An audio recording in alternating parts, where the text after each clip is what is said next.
Dahil linggo ngayon, syempre church day. Kaya naman kaming mag-anak ay pumunta sa church ngayong umaga. Dahil tayo ay kailangan nating mag-church, dahil tayo ay dumaan na naman ng isang linggo, kailangan ay pinagpapasalamat natin na tayo ay nakaraos sa isang linggo. At syempre, hindi mawawala ang pagkain. Kaya naman, dito kami kumain sa McDo at ginamit natin yung atin pong Pag-ibig Loyalty Card. At dito nga po pala sa Pag-ibig Loyalty Card, meron pong minimum na paggamit dito. Meron pong minimum na 200 and maximum na 500 para ma-avail yung discount kay Pag-ibig Loyalty Card. So yan, wala nga pala po akong mga picture namin kasi gutom na kami. And after that po ay umuwi at natulog at nagpunta sa garden naman. Tayo sa garden. Aga-aga na po tayong pumunta kasi mamaya malamok na. At eto nga po, nagsimula na po tayo maghahok ng mga talong na mga tinanim po ni Consi para po mukha namang maganda ito at mayabong yung kanyang pinakapuno. Kasi kailangan din ay nagagahukan para mukha silang malusog. Problema lamang namin dito sa halaman ay nagkakaroon sila ng butas-butas para nga kinakain ng insekto.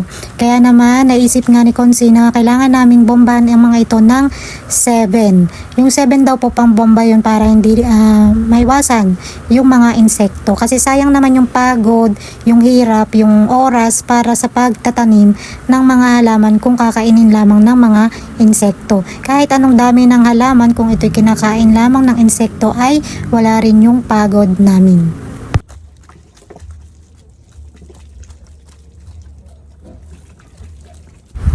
At dito nga ay nagyapak na si Consi para po maglagay ng mga fertilizer. Then naisipan naman niya na magkaroon ng isa pang plot para sa pagpupunla ulit ng mga petchay. So kahapon nga is yung kabilang yon ang amin pong pinaganda yung lupa para magkaroon ng petchay. And dito nga yan, nagpatuloy na akong magdilig ng mga halaman na ginahukan ko. At yan nga, ang ganda nila kasi nga mayabong na yung mga puno nila dahil nga nang naghahukan sila. Nakita yung ganda ng mga halamang ito. So yan, nakakatuwa din naman na malalaki na sila. Yun na yung namin yung pagod, yung laan ng oras, yung hirap. At yan, mabalik tayo kay Consi. Mayabong na yung lupa na naghahukan niya. At natapos na pong dukalin, ating tataniman na ng petchay.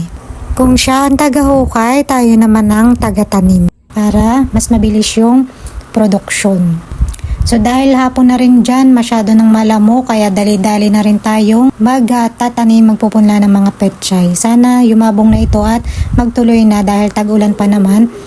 Kaya nagtanim kami nitong mga petchay kasi nga gusto namin talagang makabuhay ng petchay dahil bukod sa mga talong, papaya, sili, yun yung mga hindi pa namin naitanim yung petchay. Kasi hindi siya nabuhay nung panahon ng tag-araw. So dito nga pala sa pagtatanim is natutuwa lang kaming magtanim dahil nga syempre kapag may tinanim, meron kang ani. So ito na lamang po sa buong araw.